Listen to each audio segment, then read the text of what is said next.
ఒక 19 ఏళ్ల నాటి సంఘటన. అంటే 2006 జనవరి 24వ తేదీ మంగళవారం. సమయం ఉదయం 10 గంటలు. కేరళ రాష్ట్రం కొల్లం జిల్లా అంజల్ గ్రామంలో ప్రభుత్వ ఆసుపత్రిలో ప్రసూతి వార్డు. నొప్పులు పడుతున్న మహిళ లోపలుండగా బయట ఆమె తల్లి దేవుడికి మొక్కుతూ ఉంది. కూతురి ప్రసవం సక్రమంగా జరగాలని మనసులో వేడుకుంటోంది. దేవుడు నిజంగానే ఉన్నాడేమో. ఆమెకు రెట్టింపు సంతోషాన్ని కలిగిస్తూ ఆమె కుమార్తె రంజనికి కవల పిల్లలు పుట్టారు. ఇద్దరూ చక్కని చుక్కల్లాంటి ఆడపిల్లలు పుట్టారు. ఆ చిన్నారుల తండ్రి రంజని భర్త దివిల్ కుమార్ పంజాబ్ పఠాన్కోట్ ఆర్మీ క్యాంప్ లో పనిచేస్తున్నాడు. అతనికి శుభవార్త చేరవేశారు. అతను కూడా ఆనందంతో ఉబ్బి తప్పిపోయారు. ఇక్కడ కేరళలో బంధువులు స్నేహితులు వచ్చి రంజనికి అభినందనలు చెప్పి పిల్లల్ని ఆశీర్వదించి వెళ్లారు. దురదృష్టం వెన్నంటే ఉందని అప్పటికెవరికీ తెలీదు.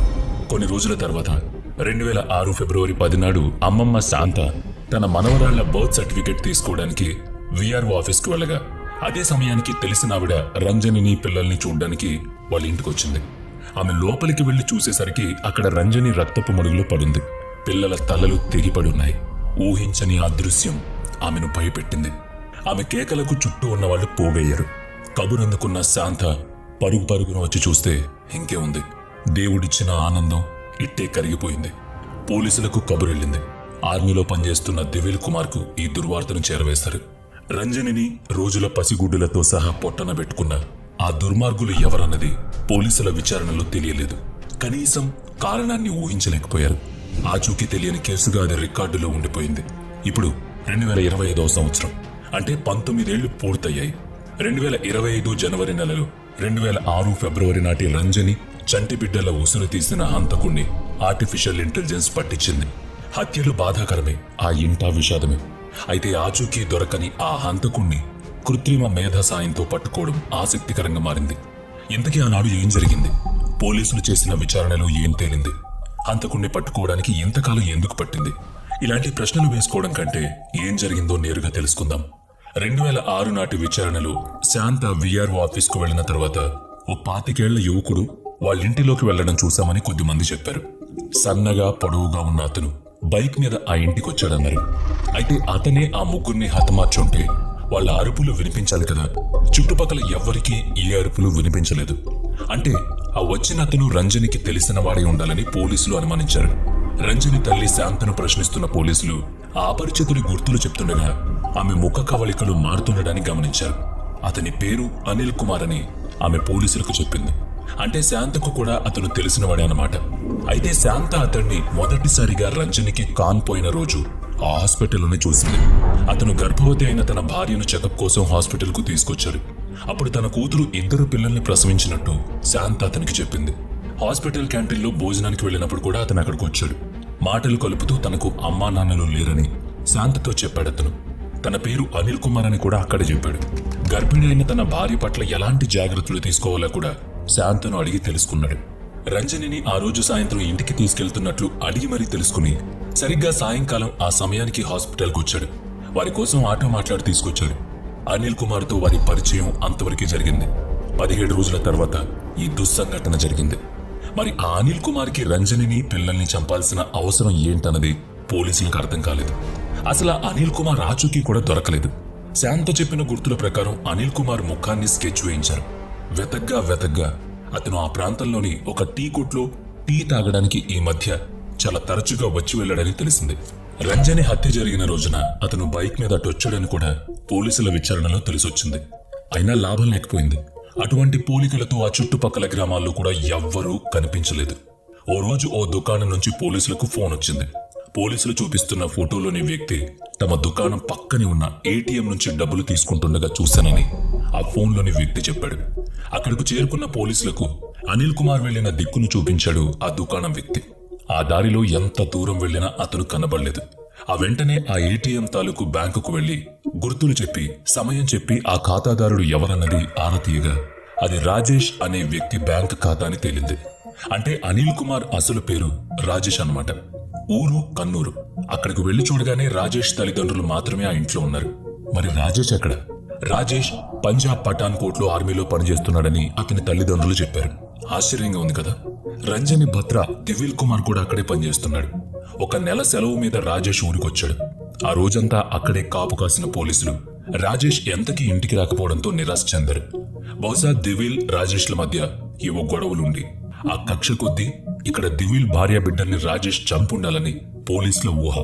ఇక విషయం పఠాన్కోట్ ఆర్మీ కేంద్రానికి చేరుకుంది. పోలీసులు పఠాన్కోట్ ఆర్మీ కేంద్రానికి ఫోన్ చేసి విషయం చెప్పారు. దివిల్ 2 రోజులుగా విధులకు హాజరు కాలేదని వాళ్ళు చెప్పారు. అంటే రాజేష్ అతన్ని కూడా ఏదో చేసుంటాడని పోలీసులు అనుమానించారు. వాళ్ళు విషయం మొత్తం శాంతకు తెలియజేశారు. అప్పుడు ఆమె తన అల్లుడు దివిల్ కుమార్ మీదనే తన అనుమానమని చెప్పి పోలీసుల్ని బిత్తరపోయేలా చేసింది. తన కూతురు మనవరాళ్లను హత్య చేసింది తన అల్లుడే అయ్యుండాలని చెప్పింది. ఇంకొంచెం వెనక్కి వెళ్తే రంజని దివిల్ కుమార్లు ప్రేమించుకుని దగ్గరయ్యారు. రంజని గర్భం దాల్చింది. అప్పటిదాకా శాంతకు విషయం తెలీదు. ఆ సమయానికి పఠాన్కోట్లోనే ఉన్న దివిల్ కుమార్కు ఫోన్ చేసి తన కుమార్తెను వివాహం చేసుకోమని కోరింది. ముందొప్పుకున్నాడు, కానీ ఆ తర్వాత ఏవో కారణాలు చెప్తూ పెళ్లి వాయిదా వేస్తూ వచ్చాడు. సెలవు లేదని, పనులున్నాయని ఏవో సాకులు చెప్తూ సమయాన్ని సాగదీస్తూ వచ్చాడు. రంజనికి 4వ నెల నడుస్తుండగా దివిల్ ఫోన్ చేసి ఆమె గర్భానికి తాను కారణం కాదన్నాడు. ఆ ఆకస్మిక పరిణామానికి తల్లి కూతురు బిత్తరపోయారు. రంజనితో వివాహం ప్రసక్తి లేదన్నాడు దివిల్. శాంత, రంజని పోలీసుల్ని ఆశ్రయించారు. వాళ్ళు ఫోన్లోనే దివిల్ని హెచ్చరించారు. అరెస్ట్ చేయాల్సి ఉంటుందని కఠినంగా వ్యవహరించారు. DNA టెస్ట్ ద్వారా అసలు నిజం తెలుస్తుందన్నారు. అప్పుడు అతను శాంత, రంజనిలను క్షమాపణలు కోరాడు. మరో 2 నెలల్లో వచ్చి వివాహం చేసుకుంటానని మాటిచ్చాడు. అయితే అతను రాలేదు. అంటే రంజని ప్రసవం నాటికి దివిల్తో ఆమె వివాహం జరగలేదు. సరే, అదటుంచితే రంజని పిల్లలు హత్య చేయబడ్డారని చెప్పిన తర్వాత కూడా అతను ఊరికి రాలేదు. ఇక రాజేష్, దివిల్ ఒకే చోట పనిచేస్తున్నారు. Connecting the dots. విషయం అర్థమవుతుంది కదా. రాజేష్, దివిల్ పన్నాగం పన్ని రంజనిని, పిల్లల్ని హత్య చేశారు. ఇది కూడా శాంతకు అర్థమైంది. అసలు దివిల్ సంగతి ముందే చెప్పుంటే తాము అతన్ని పట్టుకుని ఉండేవారం కదా అని పోలీసులు శాంతను మందలించారు. ఆ వెంటనే పంజాబ్ పోలీసులకు సమాచారం అందింది. కానీ రాజేష్, దివిల్ ఇద్దరూ కూడా ఆర్మీ క్యాంప్ నుంచి మాయమయ్యారు. నెలలు, సంవత్సరాలు గడిచాయి తప్ప వారి ఆచూకీ మాత్రం చిక్కలేదు. శాంత అభ్యర్థన మేరకు కేసు CBIకి అప్పగించబడింది. CBI బృందాలు గుజరాత్, మహారాష్ట్ర, ఆంధ్రప్రదేశ్, కర్ణాటకలతో సహా మరికొన్ని రాష్ట్రాలను గాలించారు. ఈ మధ్యకాలంలో ఎవరెవరూ తాము వారిద్దరినీ చూశామంటూ సమాచారం ఇవ్వడం, వీళ్లు వెళ్లడం, ఖాళీ చేతులతో వెనక్కి రావడం పరిపాటిగా మారింది. ఆ లెక్కన వాళ్ళిద్దరూ ఒక్కో రాష్ట్రంలో కొంతకాలం జీవిస్తూ అనుమానం రాకముందే అక్కడి నుంచి బిచాణ ఎత్తేస్తున్నారనేది రాష్ట్ర పోలీసులకు అర్థమైంది. వారిపై లుకౌట్ నోటీసులు జారీ చేసింది CBI. నేరస్తుల ఫోటోలను జోడిస్తూ భారతదేశం విడిచిపోకుండా జాగ్రత్త పడ్డారు. విమానం, ఓడలు, భూమార్గం ద్వారా వాళ్ళు దేశం విడిచిపోలేరు. అంటే అలాంటి లుకౌట్ నోటీసులు జారీ చేసి వారిని దేశ సరిహద్దుల వద్ద ఖచ్చితంగా పట్టుకుంటారు. అయినా CBIకి వాళ్ళు చిక్కలేదు. అలా 19 ఏళ్లు గడిచాయి. ఇక్కడ శాంత మాత్రం తన ప్రయత్నం విడవకుండా కోర్టును ఆశ్రయిస్తూనే ఉంది. ఆమె పట్టుదల CBIని కూడా ఆలోచింపజేసింది. AI టెక్నాలజీని ఉపయోగించారు. ఆ నేరస్తులిద్దరూ దేశం లోపలే ఉన్నారన్నది నిర్ధారణగా తెలుస్తోంది. ఎక్కడో అక్కడ అతి సాధారణ జీవితం గడుపుతూ ఉండాలి. సోషల్ మీడియా, గవర్నమెంట్ డేటాబేస్లలో ఎక్కడో చోట వారి ఫోటోలు అప్లోడ్ అయ్యే ఉండే అవకాశం ఉంది. కొన్ని కోట్ల ఫోటోల్లో వారిని పట్టుకోవడం అంటే సముద్రంలో గుండు సూదిని వెతికినట్టు కదా. అక్కడే AIని ఉపయోగించారు. రాజేష్, దివిల్ కుమార్ల పేర్లు, వారిద్దరి పాత ఫోటోలు AIకి అప్పగించారు. అది అంతర్జాలం మొత్తం వెతికి పోలికలున్న ఫోటోలను వెలికి తీసింది. అలా ఒక ఫేస్బుక్ ఖాతాలో రాజేష్, దివిల్ కుమార్ల పెళ్లి ఫోటోలు బయటపడ్డాయి. వెతుకులాట అంతా గంటల్లో జరిగిపోయింది. ఆ ఫేస్బుక్ ఫోన్ నంబర్ సంపాదించిన పోలీసులు చిరునామా కోసం వెతగ్గా ఆ చోటు పుదుచ్చేరిలో ఉందని తెలుసుకున్నారు. అక్కడికి వెళితే ఆ ఇద్దరూ తమ పేర్లు మార్చుకుని వేరే మహిళలను వివాహం చేసుకుని బ్రతుకుతున్నట్లు తెలుసుకున్నారు. సంతానం కూడా ఉన్నారు. అంతా కలిసే జీవిస్తున్నారు. ఇది జరిగింది 2025 జనవరి 3వ తేదీ శుక్రవారం. ఇక తర్వాతి కథ మామూలే. ఇద్దరిని అదుపులోకి తీసుకున్నారు. ఇద్దరూ తమ నేరాన్ని అంగీకరించారు. దివిల్ ముందుగా ఏదో టైంపాస్ కోసమే రంజనితో ప్రేమ కలాపాలు సాగించాడు. ఆ తర్వాత పోలీసుల హెచ్చరికలతో భయపడ్డాడు. DNA టెస్ట్ మాట వినగానే తన బండారం తప్పక బయటపడుతుందని ఆందోళన చెందాడు. కాబట్టి మోసగించి పారిపోవడం కుదరని పని. ఆమె అడ్డు తొలగించుకోవాలనుకున్నాడు. తన స్నేహితుడు రాజేష్కు డబ్బుల ఆశ చూపించి అందుకు పురమాయించాడు. అలా సెలవు మీద కన్నూరొచ్చిన రాజేష్ అంజల్ గ్రామంలో శాంత, రంజనిలను గమనిస్తూ వచ్చాడు.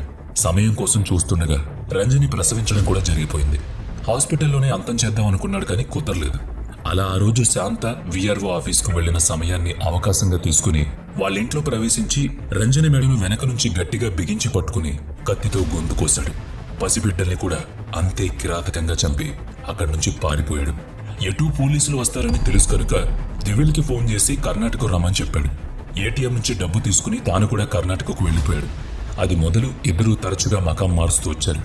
దుర్ఘటన జరిగిన 5 ఏళ్ల తర్వాత పుదుచ్చేరి చేరుకుని మారు పేర్లతో వివాహం చేసుకుని పిల్లల్ని కని జీవిస్తున్నారు.